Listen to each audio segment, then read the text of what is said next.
Gramin bank assistant മാനേജറുടെ കൂടുതൽ തട്ടിപ്പ് പുറത്ത്. കണ്ണൂർ പള്ളിക്കുന്ന് ശാഖയിലെ 1.5 കോടിയോളം തട്ടിയതായാണ് പരാതി. ഷെയർ ട്രേഡിംഗിന് പണം കണ്ടെത്താനായി പണയ സ്വർണം മോഷ്ടിച്ചതിന് അറസ്റ്റിലായ കണ്ണാടിപ്പറമ്പിലെ വി സുജേഷിനെതിരെയാണ് പരാതി.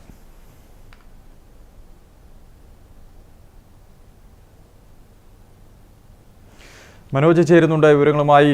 മനോജ്, ഈ ഗ്രാമീൺ ബാങ്ക് അസിസ്റ്റന്റ് മാനേജർ നടത്തിയ വലിയ തട്ടിപ്പിന്റെ കൂടുതൽ വിവരങ്ങൾ പുറത്തുവരികയാണ്. പണയ സ്വർണം മോഷ്ടിച്ചതിന് അറസ്റ്റിലായ പ്രതി ബാങ്കിൽ നിന്ന് മാത്രം 1.5 കോടിയിലധികം രൂപ തട്ടിയതായിട്ടുള്ള വിവരങ്ങളാണ് പുറത്തുവരുന്നത്. വിശദാംശങ്ങൾ എന്താണ്? അർജുൻ, ഗ്രാമീൺ ബാങ്കിൽ മുൻ അസിസ്റ്റന്റ് മാനേജർ നടത്തിയ വൻ തട്ടിപ്പിന്റെ വിവരങ്ങൾ തന്നെയാണ് ഇപ്പോൾ പുറത്തേക്ക് വരുന്നത്. കണ്ണൂർ താഴെ ചൊവ്വ കേരള ഗ്രാമീൺ ബാങ്ക് ശാഖയിൽ ഇടപാടുകാർ പണയം വെച്ച സ്വർണം കവർന്ന് സ്വകാര്യ ധനകാര്യ സ്ഥാപനത്തിൽ പണയം വെച്ച് പണം തട്ടിയ കേസിൽ ഡിസംബർ 14-നാണ് കണ്ണാടിപ്പറമ്പ് സ്വദേശിയായ വി സുജേഷിനെ Kannur town inspector Sreejith Koderi arrest ചെയ്തത്. സുജേഷിനെ കസ്റ്റഡിയിലെടുത്ത് ചോദ്യം ചെയ്തപ്പോഴാണ് ഞെട്ടിക്കുന്ന കൂടുതൽ തട്ടിപ്പിനെ കുറിച്ചുള്ള ചില സൂചനകൾ പോലീസിന് ലഭിച്ചത്. പള്ളിക്കുന്ന് ഗ്രാമീൺ ബാങ്കിൽ 2020 മുതൽ 24 വരെ ഡിജിറ്റൽ ബാങ്കിംഗ് സർവീസിൽ സുജേഷ് അസിസ്റ്റന്റ് മാനേജറായി ജോലി ചെയ്തിരുന്നു.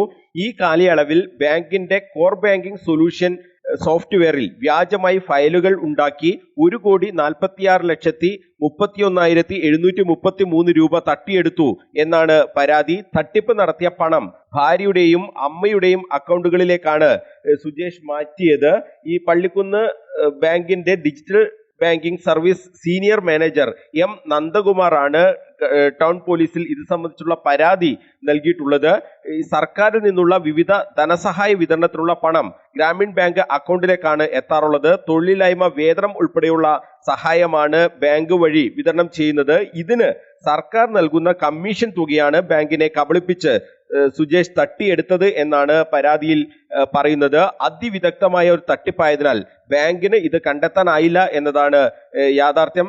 താഴെ ചൊവ്വ ബ്രാഞ്ചിലെ സ്വർണ്ണമോഷണ കേസിൽ പോലീസ് നടത്തിയ അന്വേഷണമാണ് ഈ തട്ടിപ്പും പുറത്തു വരാൻ ഇടയായത്.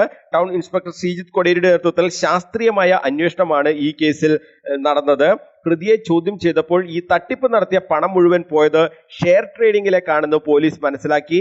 തട്ടിപ്പ് അതുകൊണ്ട് തന്നെ ഈ ഷെയർ ട്രേഡിംഗിലേക്ക് കൂടുതൽ വൻതോതിൽ പണം സുജേഷ് ഇറക്കിയതായും പോലീസ് കണ്ടെത്തിയപ്പോൾ ഈ തട്ടിപ്പ് ഒറ്റപ്പെട്ടതാകാൻ ഇടയില്ല എന്ന് മനസ്സിലാക്കിയാണ് സുജേഷ് ഇതിനു മുമ്പ് ജോലി ചെയ്ത സ്ഥലത്തെ അക്കൗണ്ട് വിവരങ്ങളും പരിശോധിക്കാൻ ഈ ബ്രാഞ്ചുകൾക്ക് പോലീസ് നിർദ്ദേശം നൽകിയത്. ഈ പരിശോധനയിലാണ് പള്ളിക്കുന്നിലെ 1.5 കോടിയോളം രൂപ തട്ടിയ കാര്യവും പുറത്തേക്ക് വന്നത്. പ്രതി നിലവിൽ ജയിലിലാണ്, റിമാൻഡിലാണ്.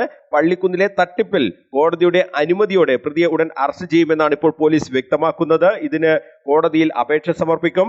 വീണ്ടും പ്രതിയെ കസ്റ്റഡിയിൽ വാങ്ങി ചോദ്യം ചെയ്യേണ്ടതുണ്ടെന്നും പോലീസ് വ്യക്തമാക്കുന്നുണ്ട്. ഇത്തരം തട്ടിപ്പുകൾ പല ബാങ്കുകളിലും നടക്കാൻ സാധ്യതയുണ്ട് എന്ന ഒരു മുന്നറിയിപ്പ് കൂടി പോലീസ് നൽകിയിട്ടുണ്ട്. അപ്പോൾ ഒരു ജാഗ്രത ഈ ബാങ്കുകൾ പുലർത്തണം എന്ന ഒരു നിർദ്ദേശം കൂടി മുന്നോട്ട് വെക്കുകയാണ് കണ്ണൂർ ടൗൺ പോലീസ്. ഇത്തരം സംഭവങ്ങൾ മറ്റ് പല സ്ഥലങ്ങളിലും നടന്നിട്ടുണ്ടാകാൻ സാധ്യതയുണ്ട്. കാരണം ഈ സോഫ്റ്റ്വെയറിൽ ചെറിയ മാറ്റങ്ങൾ വരുത്തിയാൽ ഇത്തരം തട്ടിപ്പുകൾ നടത്താം എന്ന് തന്നെയാണ് പ്രതിയും പോലീസിനോട് പറഞ്ഞിട്ടുള്ളത്. അപ്പോൾ ഇതേക്കുറിച്ച് കൂടുതൽ അന്വേഷണം നടത്തേണ്ടതുണ്ട്. അതോടൊപ്പം തന്നെ ബാങ്കുകൾക്കും ഒരു ജാഗ്രതാ മുന്നറിയിപ്പ് ഇപ്പോൾ നൽകുകയാണ് പോലീസ്. അർജുൻ.